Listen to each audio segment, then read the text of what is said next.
Good evening. Call to order the special meeting of the Board of Education. Will everyone please rise for the pledge to the flag?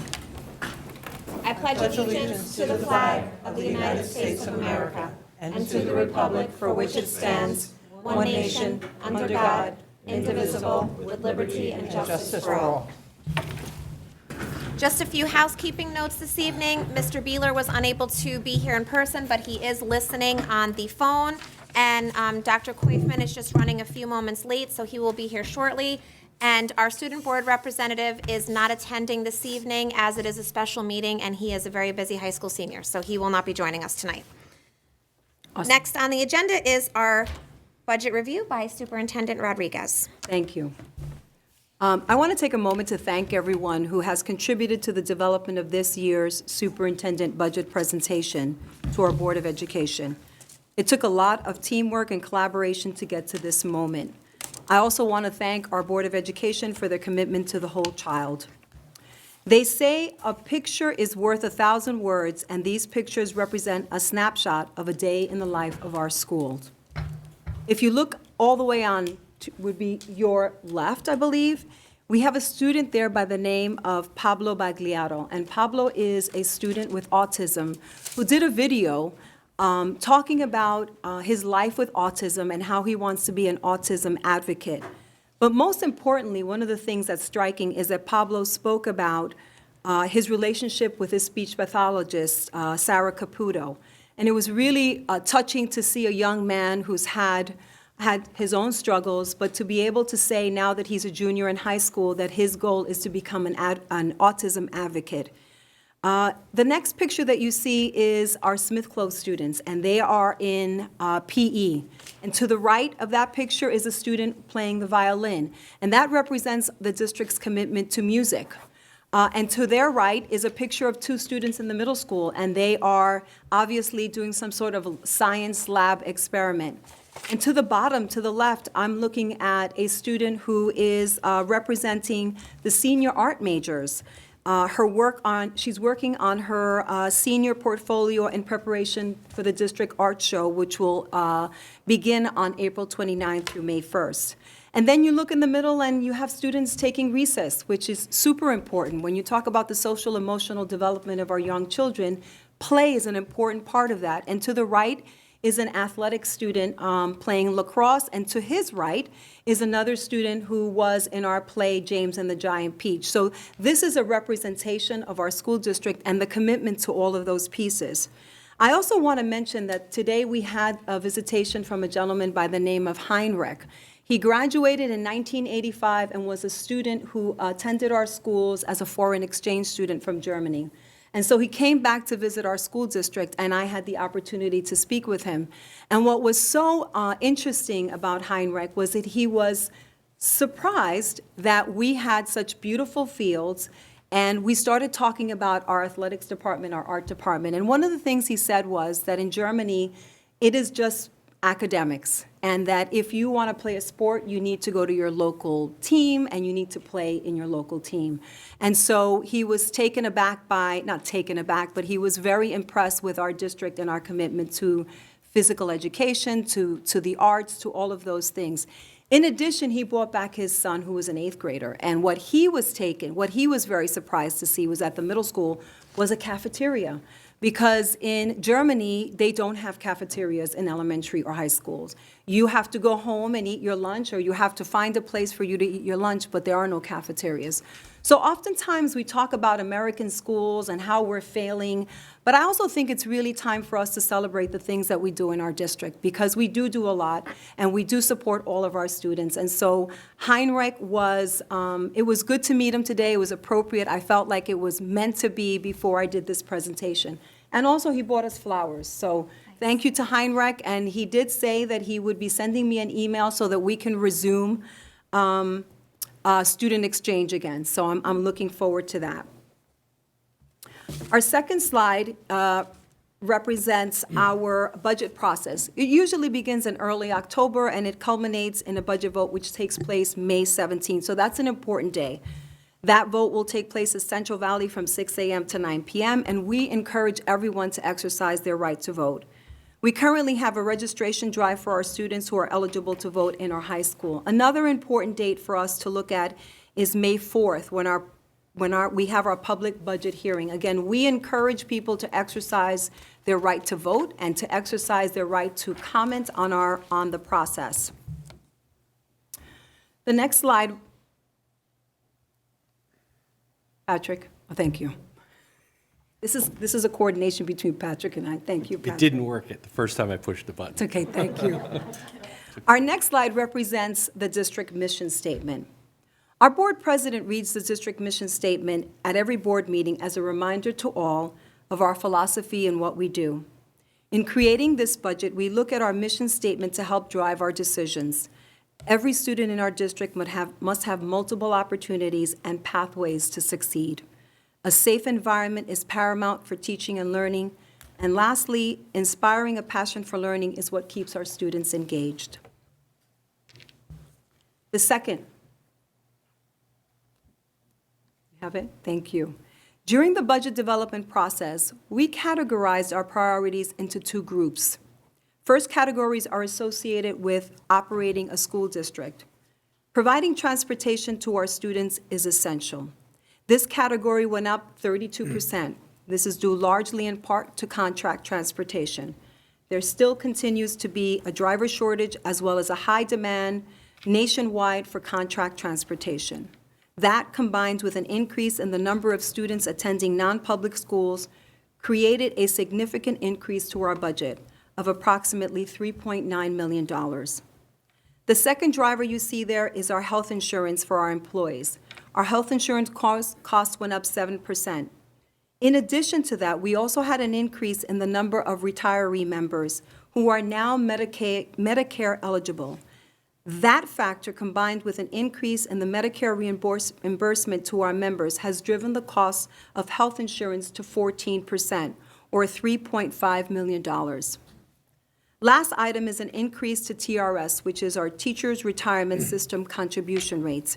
Rates went from 9.8 to 10.3, resulting in a budget increase of $784,000, or 10.9% budget-to-budget increase for Monroe-Woodbury. It's important to note that the contributions to this state retirement systems are non-discretionary expense. They are largely dependent upon the financial performance of the funds. These three categories are an overall increase of $8.3 million. This percentage increase is even more significant when you factor in that our total budget-to-budget increase is 6.76, and the three categories account for a 4.40 increase out of that 6.76. Next slide, please. Our second set of priorities are associated with meeting the needs of our students. These priorities are developed with a number of key stakeholders, including our Board of Education, administration, department chairs, and teacher union representatives. First and foremost, we always want to preserve our existing instructional staff. Next is to create administrative and instructional positions to support students and staff and to improve school environment. Next is maintain class size to maximize learning outcomes. Another is to provide our high school students with more electives. We also want to offer more opportunities in the summer to support students' academic needs and achieve measurable outcomes. And lastly, sustain our commitment to early intervention by expanding our pre-K program and adding an additional site. The last two items are really paid for at this moment by our ARPA funds. So both the summer program that we have and the pre-K program that we currently have in the school, we do get funding for that, but the additional money is coming out of our ARPA. Next slide. So you see a big focus, right? So we have to talk about our vision. So for the past 2 years, our energies have been diverted as we dealt with all things pandemic related. As we plan for the 2022-2023 school year, we're really energized and excited as we go back to the basics. Focus resource on supporting and enhancing teaching and learning experience for all students. These include new instructional positions, including an assistant superintendent for curriculum and instruction, who will directly help students in the classroom by providing professional development for our teachers, who will in turn support the changing needs of our students. Additionally, this new position will support the district's initiative and goals of aligning all curriculum to state standards, ensuring our assessments will provide teachers with relevant data that they can use to improve instruction and identify areas of strength. This new position will also help the district create its curriculum plan for the future for our pre-K students to our graduating seniors, and develop a well-thought-out plan with key stakeholders. It will provide us with an opportunity to reflect on what we've learned from the pandemic and how schools should operate to maximize student learning. In essence, we will be creating a roadmap to ensure that all of our students not only have an opportunity, but also take advantage of what this district has to offer. The 2 additional deans will help address behaviors that have negatively impacted teaching and learning at our high school and middle school. Part of our mission is to ensure that our schools are safe for teachers to teach and students to learn. To that end, over the years, we've added positions to ensure that we maintain a safe environment, from having school resource officers in every building to hiring additional full-time safety personnel. Our guidance director will support students in improving educational and business opportunities within our communities and supporting our high school students in planning for college and beyond. It is essential to have one dedicated administrator to support our guidance team as they do the work that they do. Our guidance counselors are critical to the success of our students. This past year, we hired an additional guidance counselor at the high school and added an additional bilingual guidance counselor at the middle school. Equally as important is the addition of 2 new teaching positions. One position will go for our technology department that will allow us to provide more sections of robotic. And in year 2, we will provide a second section of robotics 2. These are courses that our students have not been able to access because of limited numbers of sections. The second course will be in the business department. We will be developing a new financial literacy unit, and in the second semester, we will begin our work study program. This will help our students get out of study halls and into relevant classes that students are excited to take and inspire a passion for learning. Thank you.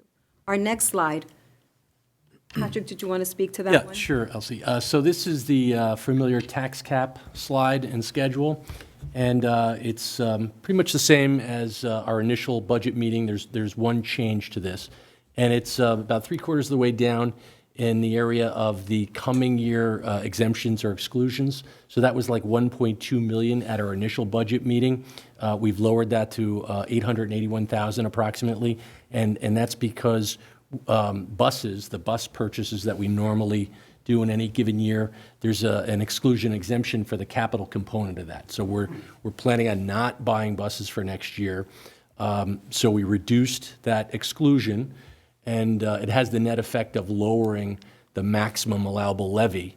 Right. And it was initially at 2.77%. It's now 2.51%. It's kind of a moot point at this point because what we're proposing is a tax levy increase of 1.95%.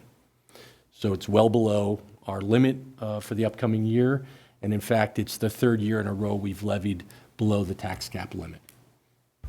So that's the only substantive change to that slide. Okay, so we'll go to the next slide. And this is the superintendent's budget recommendation. I'll go through the pieces, and if you have, you can add whatever you like. So this year's proposed budget is $201,524,574. The school tax levy is $129,074,842. Non-property tax revenue and other resources are $70,049,732, with appropriated reserves of $200,000, and then our assigned appropriated fund balance is $200,000, for again a total of $201,524,574. And then we talked about the increase to the appropriated fund balance and how we put that contribution in. Did you want to say anything to that? Yeah, I would point out just a couple of things. So the non-property tax revenue, so that's mostly state aid and then sort of miscellaneous revenue. So you see that's up, 9.7 million. So that's been driven by the foundation aid. So that's a big notable change there. the appropriated reserves. We're proposing we appropriate or assign EBLR, which is Employee Benefit Accrued Liability Reserve, $200,000. There's a corresponding decrease in our budget, in the budget reports. It's $200,000 as well. So what we can do is use those reserves to sort of stabilize, tax levy increases and things. So that's an increase from the current year.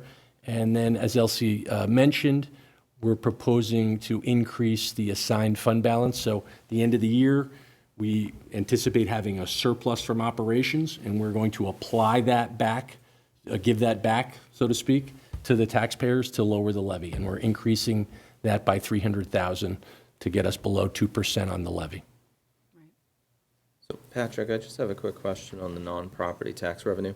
Is that money that we believe is going to stay around in the future? Because that's a pretty big increase year over year. Yeah, I mean, that's a good question, Michael, and people have asked that because, the phase-in of the foundation aid, Right. it's been a big increase in state aid to, to school districts, around the state. Not everybody enjoyed the increase that we have, but, I have confidence that it will be around, and part of that analysis has to do with the state's receipts. And so people said, isn't it all federal money that the state is just giving back, to school districts? But it's actually not. The state made some changes to their tax system, and the receipts, like the millionaire's tax was one of those things they did. I believe that was one of the items. So their receipts are up, and those are anticipated to go on. It's not just one-time federal money. And I think they're being pretty conservative, actually, in their receipt estimates. And, so when they look at the receipt estimates and then the cost to phase in foundation aid, I have pretty high confidence, but you never know, right? I mean, we can't know for sure what's going to happen, and the state is a giant entity, with a lot of moving parts.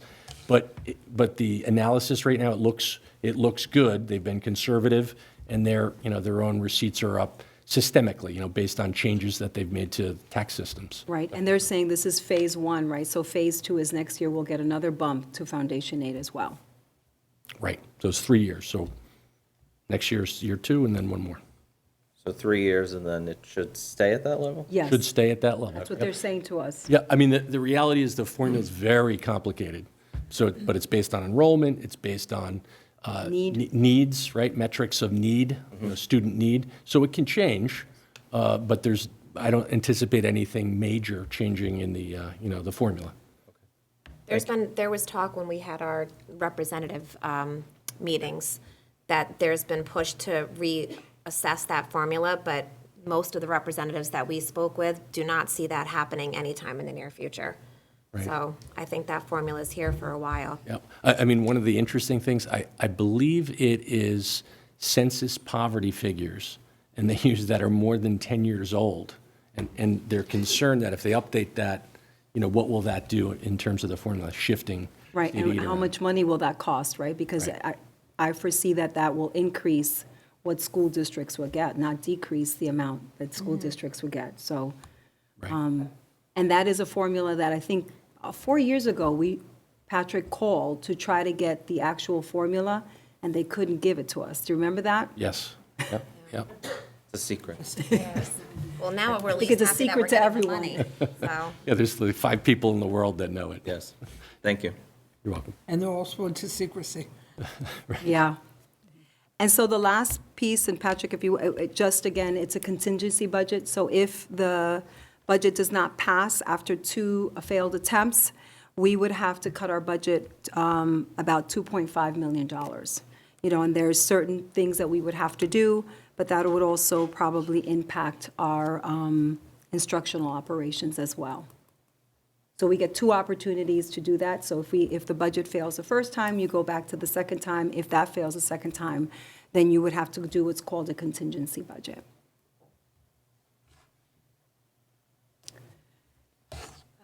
Next, any questions? That's it.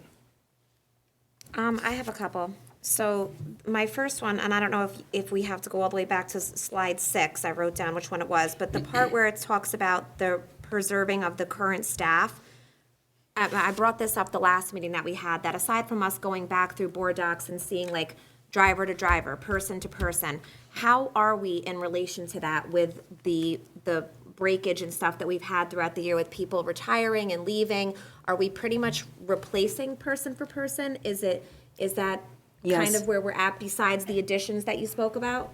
So we are, yes, we are, if someone is retiring, like for a fact, at the high school, we just hired a biology teacher because we have a biology teacher that's retiring. And so we've hired that. And so one of the things that we've been doing with the business office is you're going to hear a term probably in the next years to come called parking spaces.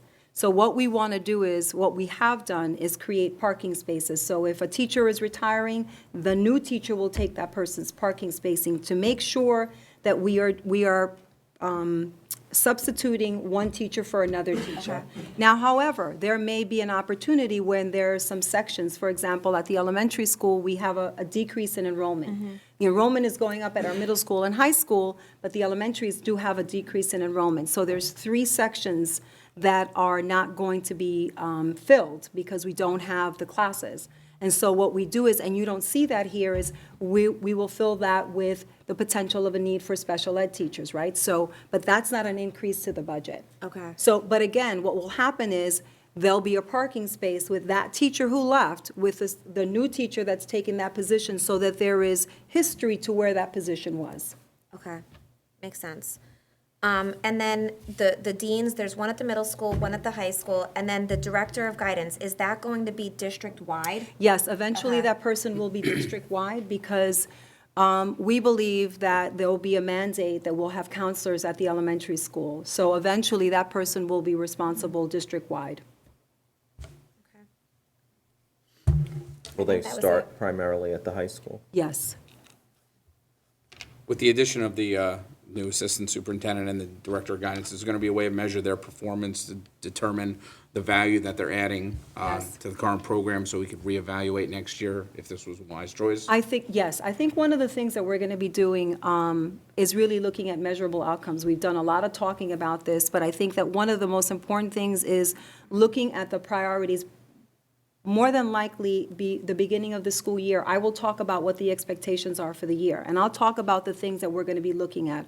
For example, we already know that we're going to be looking at the high school and middle school scheduling, right? We need to take a look at how we run our schedules and what's the most efficient way. So that may be a project, that's probably one of our first projects, but that's going to take us about a year. So yes, there will be responsibilities, and then see how those responsibilities played out. Yes, absolutely. Thank you. Any other questions? Okay. Okay. Thank you so much for the presentation. And as hard as it is to believe, that is the evening. So may I have a motion to adjourn? Motion? Second? All those in favor? Aye. Aye, meeting adjourned.